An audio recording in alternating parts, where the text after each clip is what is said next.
I went past the tattle shop on my way here today, so I thought, because I'm at work all week, I've got to get my bait for next week, so I'll be able to just whack them in the freezer when I get back. They'll be dead for next weekend because I've got a match on Sunday, so just a bit of forward thinking. A nice little tip here is, if you're ever going to do this, just pop them in a nice little tray like that. I've seen people do that before, and when they've got back to the van, there's been a hole in the bag and there's been maggots and pinkies everywhere. Just put them in a nice little bait box like that. Just keeps them nice and contained if they do decide to try and escape.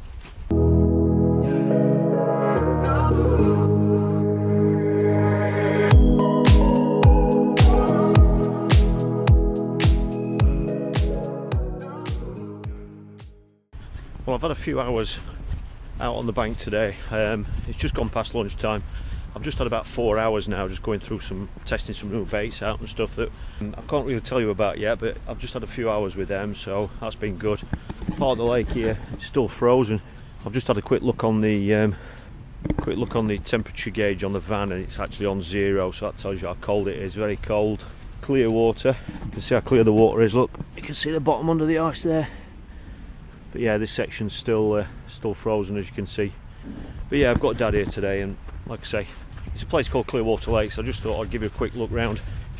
It's getting a little bit cold sitting on that box, but it's been alright. You know, good opportunity. You've got to use days like this just to try out the new baits and stuff. You know, one of them things that people talk about all the time is confidence in certain baits.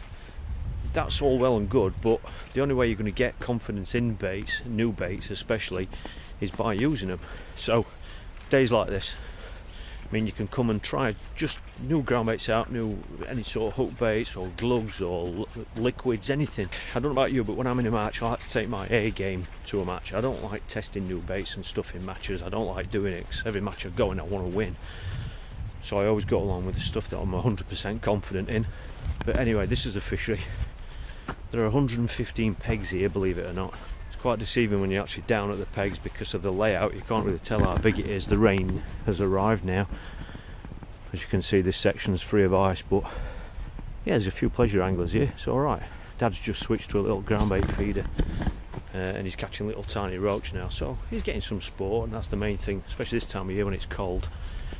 Just take to this point here where you can just get a better view of the lake. Amazed to see how many anglers are here, to be fair, today. It's a testament to the fishery, I think. But yeah, you can see the lake here. This has usually got the wind blowing into this section here.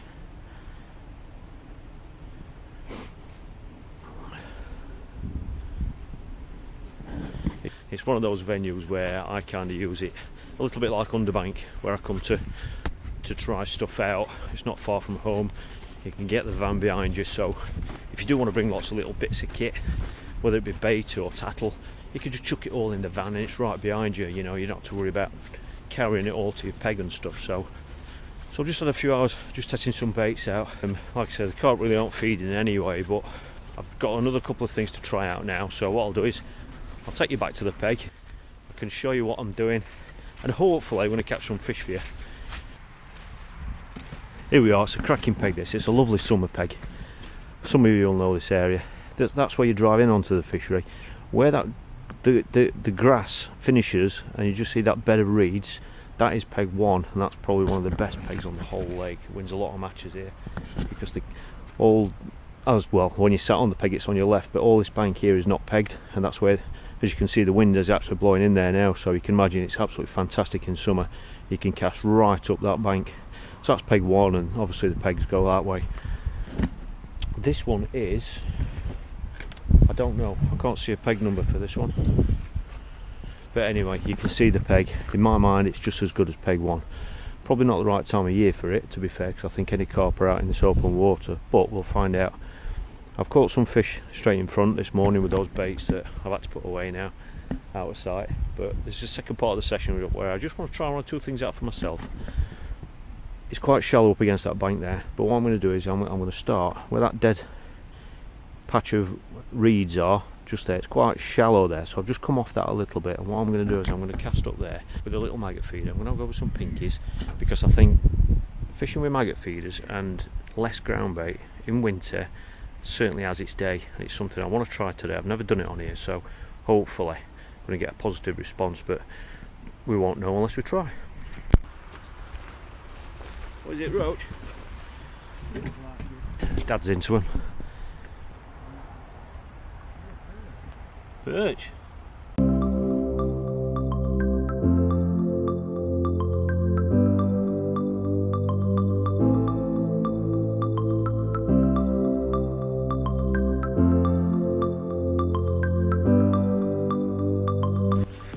Okay, the rig I'm going to use is really simple. Really simple. It's a free running rig.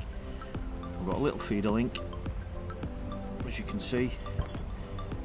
Free running, just to a float stop, and then just 3 loops below it, and that is it. I'm going to attach my hook length to that, kick off at 50 centimetres, loop to loop, simple as that. 6-pound main line. The range I'm fishing, it's only about 25 metres. So I'm fishing an 11-foot rod, 3.3 metres, 4,000 reel. Got to tell you that because I know everyone will ask about it. And what I'm going to do is I'm going to cast to that. You got one? Dad's bagging. I'm going to cast towards the dead reeds, but I'm going to come away from them slightly. As you can tell, obviously it's freezing cold, it's winter. So I'm just going to come onto the deeper water side of it, just so I'm just down that slope a little bit into that deeper water. What Dad's got. I don't know if it's another roach. He's been catching roach. That last one was a perch, but let's go and have a look what he's got. He says it's a bit bigger. It might be one of the skimmers. Yeah, it is. Look at that swam into it there. Perfect. Oh, it's great. It's getting a few bites. That's the main thing this time of year. You just want a bit of sport. So the spot I'm going to fish is just to the deeper side of those reeds. What I'll do, hopefully you might see this land. Let's try that. Just going to cast to the left of those dead reeds, just where it deepens off a little bit. When the fish clipped up, there we go.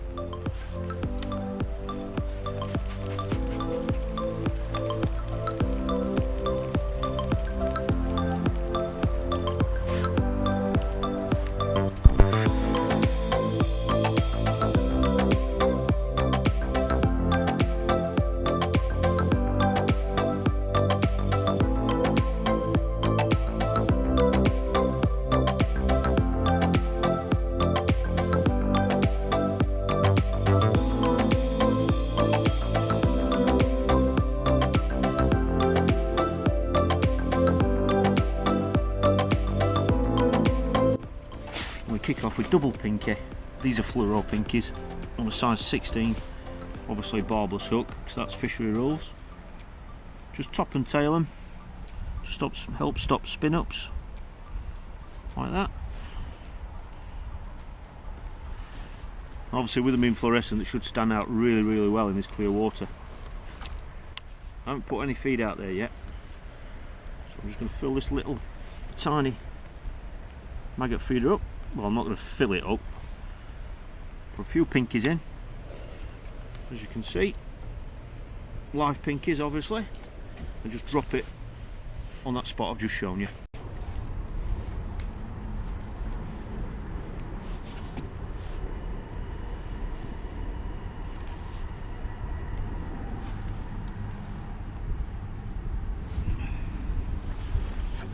In case you're wondering why I've decided to fish so far up that shelf, especially this time of year on a day like today, it's probably a third of the depth there from what it is straight in front of me. The reason why I've picked that spot to start off with is because in this lake there are a lot of eyed. There are also chub in here as well, and as you can imagine, for those of you that know those species, they spend most of their life up in the water, you know, and in the summer. And I've seen 1 or 2 swirling today further out in the middle of the lake. They're only shallow, you know, so I've really put this line in just for them. It's not a line for you're likely to catch roach on it. Probably not. You're not going to catch any skimmers in that sort of depth. But I've just done it just to see if I can snare either a big chub, because they're 2-3 pounders, and so are the eyed run up to 4 pound as well. So what I've done is I've just had 6 casts in that spot. Double pinky on, just pinky in the maggot feeder, and I haven't had a sign, no liner, nothing. So what I'm going to do is something that I tend to do on venues like this is I'm going to keep the same rod clipped up at that same range, but I picked a spot straight in front of me where it's maximum depth. So we've probably got about, where I'm fishing against those dead reeds, it's probably about 3 foot deep, I'd say. And where I'm fishing straight in front of me now, it's the same rod, just clipped up at the same range, but straight in front of me into the maximum depth of water. I'd say there it's probably, could be about 10 foot. And that is the line where I'm more likely to catch skimmers, which is a very reliable species at this time of year. It's the same principle as like when you're pole fishing, you've got one rig set up to fish in 2 different spots. You know, if you find 2 spots that are the same depth, you can use the same rig in both spots, and it's so much easier then to just keep dropping your rig in the different spots. Exactly the same principle.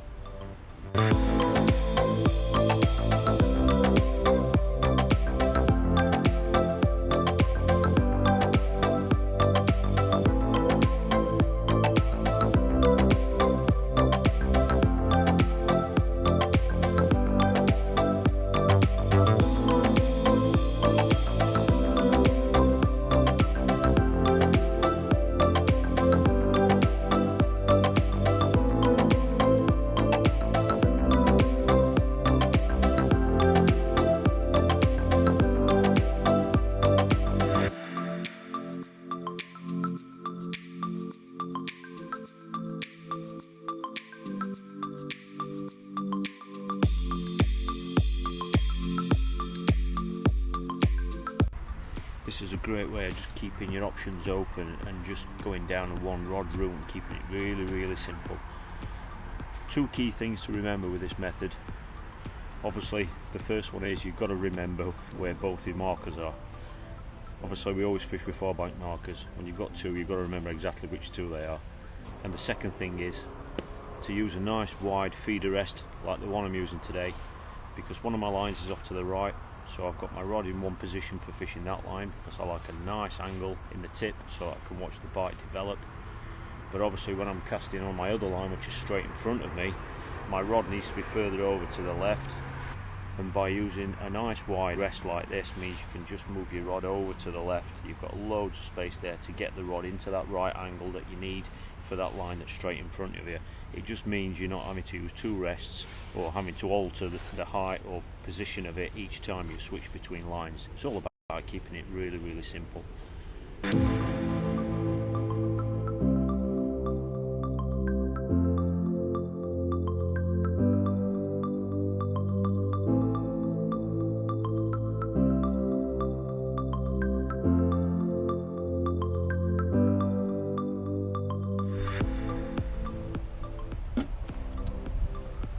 Dad's hooked a better fish, and I think I've just hooked my first one. Feels like a little roach.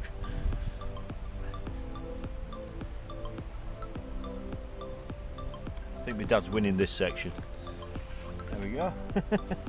Little roach. Dad's into the skimmers. Beautiful fish that. There we go. Micro fishing. We're off the mark.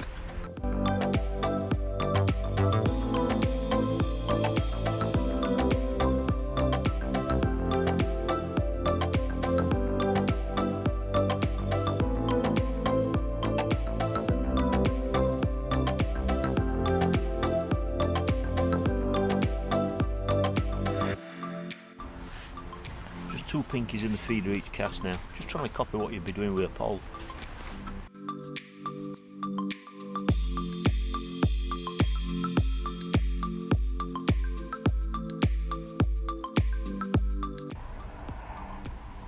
This one feels like a slightly better roach.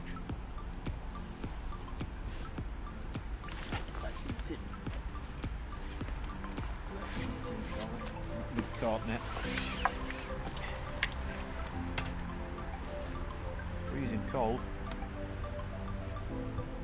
Beautiful looking fish. Single pinky.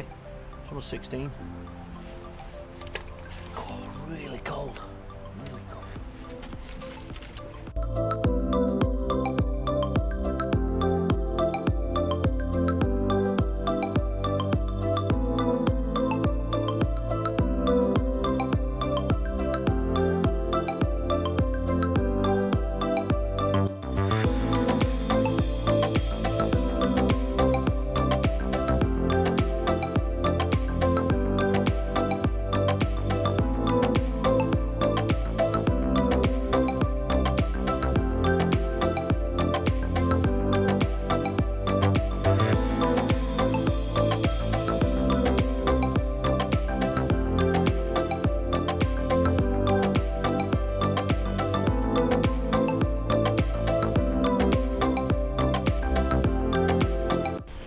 interesting thing is I've had 6 roach now, and at this time of year on this venue, same fish and feeder, I've had 6 bites and all 6 to be roach. That's pretty rare, and there's usually a reason for that.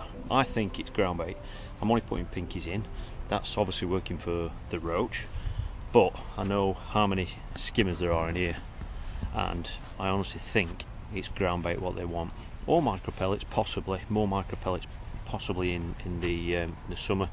I've got some of the prototype bait that I came to try today, so I'll just nip back to the van. It's in a plain bag, as you can imagine, so I'll not be giving too much away. There we go. I'm going to mix a little bit of this up, and let's just see if those skimmers are after the ground bait. Once again, we won't know unless we try.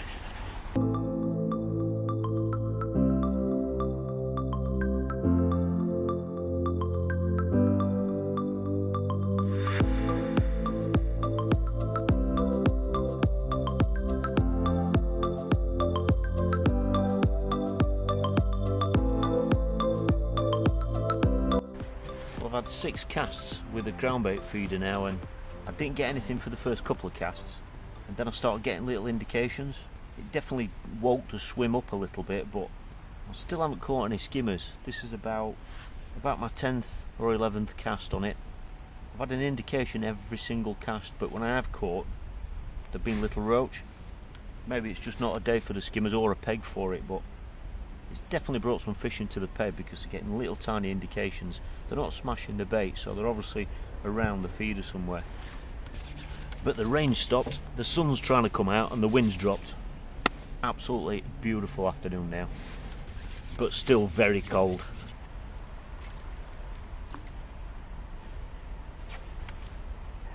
Well, I'm still getting indications over that ground bait. I'm still catching the odd roach, but it's been about an hour since I tried my right hand swim. I can't resist it any longer, so I've just clipped a bomb on. I'm going to drop on over the top of that. I haven't put a feeder on because obviously I don't want to spook any fish that might be settled on that bait that I put in early on with that little feeder. So let's just see if there's one there waiting for me.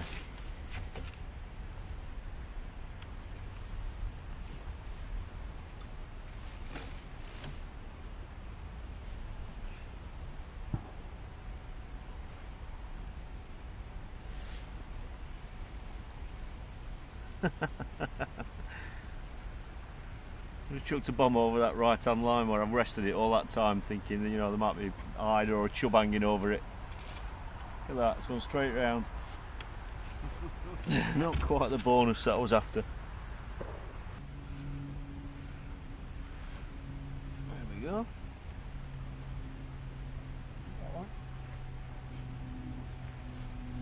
Yeah, there's another little roach, I think. What? Another little roach.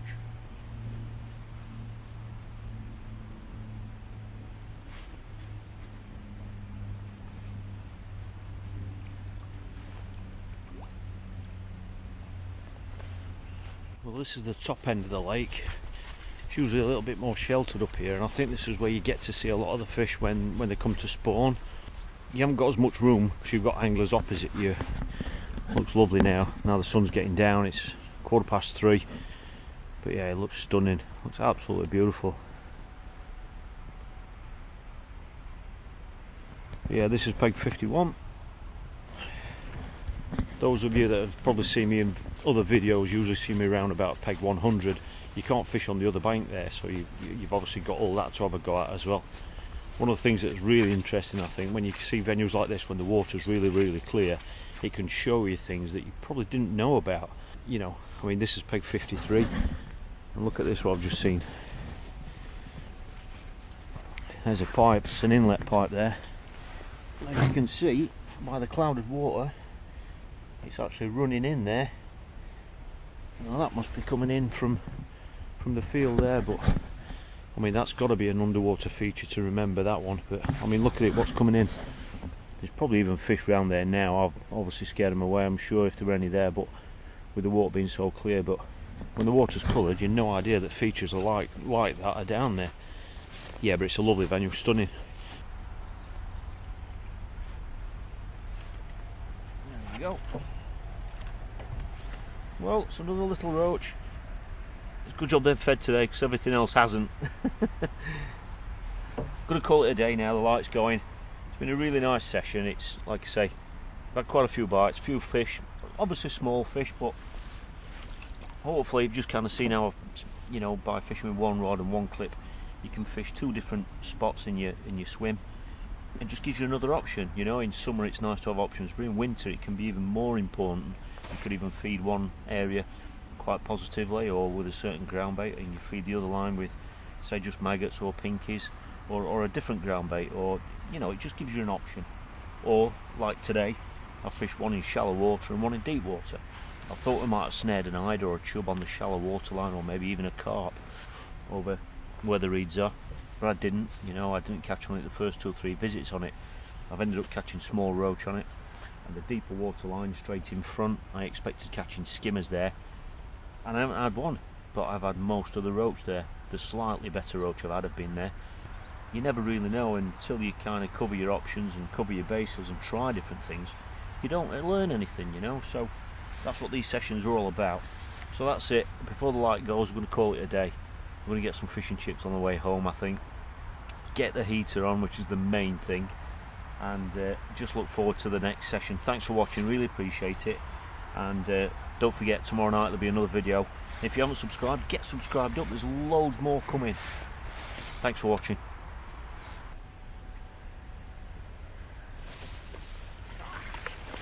Last chug.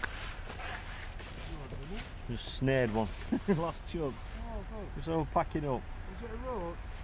I don't know if that's a hybrid. Is that a hybrid? What do you reckon? Lovely looking fish. Last cast, great finish.